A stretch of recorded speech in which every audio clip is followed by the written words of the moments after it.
Hey guys, today I'm going to talk to you about Star Wars Resistance, the latest Star Wars show, TV show, animated TV show of course, and it's playing right now on Disney XD if I'm not wrong. I think more episodes are available now, but I have just watched the first 3 episodes, and the only thing about the plot that I'm going to say is that it's set a few months before Star Wars The Force Awakens, and it has some of the characters of that movie like Captain Phasma and Poe Dameron, scattered around, and it's about, again, a young male pilot who is the central character of the story, who likes to be a pilot and wants to be in the resistance, and he wants to fight for what's good, but he's a little bit clumsy. Does that ring a bell? I mean, it's too much like Star Wars Rebels, I think. And some people have said, oh no, the central characters, the protagonists, are really not alike, they're really different from different backgrounds, and I don't care if one is poor and the other one is rich. They're basically the same person, and the animation makes them seem a little bit too similar, to be honest. I would have chosen someone radically different.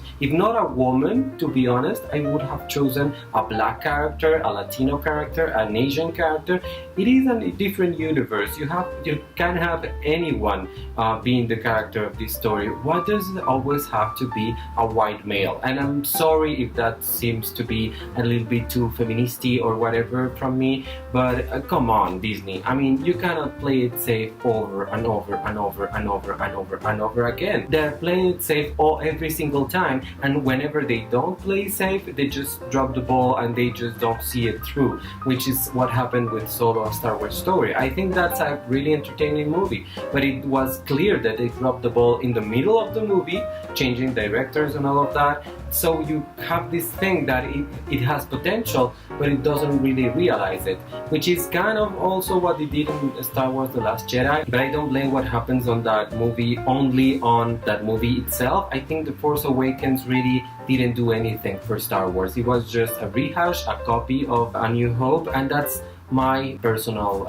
opinion, and that's why I'm not interested in anything that has to do with the sequel trilogy. These characters like Captain Phasma, she has been the least interesting, most ineffective character ever in Star Wars. She sucks completely. Why would you put her in a kids show? Why would children be appealed to that? And why put Poe Dameron, who hasn't done anything either in the movies? I think it's a shame, because Oscar Isaac is such an amazing person and such an amazing actor. He has done so many great things. He did the voice for Poe Dameron in this series. So I'm like, what? Why would you put them? Why won't you put Leia in the center, like front and center from day one, and not like scattered her around and whatever? I use her in Rogue One. They are going to use her in the next movie, the episode 9. So let's just cut the shit and just use Princess Leia, or use Luke, or use whoever really attracts people.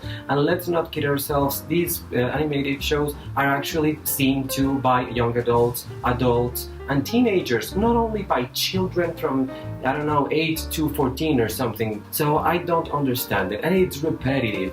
The races and the pilot and it's too repetitive, too safe for Disney. And it has to be said that this series was in production like from 2 years, 3 years ago, so they haven't really been able to change anything from season 1. One would hope that for season 2 they really change stuff, but the protagonist is still a white male. The protagonist is still this eager kind of guy that is kind of clumsy, but everything works out for him at the end.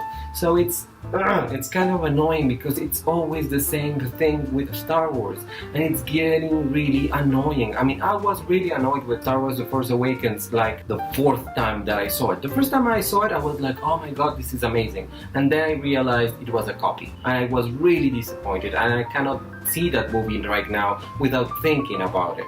And I have seen The Last Jedi a few times too, and I say, okay, there are really great things here, but flavor. Where's the flavor? Where is the real intent of making a real story and not just appealing to everyone? Star Wars is kind of all over the place right now, and this series is not helping. They are not helping at all. I'm very pessimistic about episode 9, to be honest. Right now I just don't see how that's going to end up in a place where we can say, yay, Star Wars. And that's very disappointing, because I love this universe, I love the characters, the planets, the everything. I just love that. And Star Wars Rebels, for example, did a few last seasons that were really, really good because they went there. They really did. Disney should know by now that they can do whatever they want. I hope that the live action series that is being shot now is going to do that. Just go there and stop being so coy and stop being so white male, to be honest. I would like LGBT character on Star Wars, but I'm not going to get that because Disney is too shy to do that. They are not there enough to do that. So at least put a female, at least put a black person there. Like, come on, Disney, come on, really. It's getting so much annoying. So this is my review for Star Wars Resistance, the first 3 episodes. I will try to watch the other episodes. I don't promise anything, but whatever. Thank you so much for watching this video. Please like this video, of course. Comment down below whatever you think about the series. Share this video on your social media, and of course, subscribe to my channel. Thank you so much. Goodbye.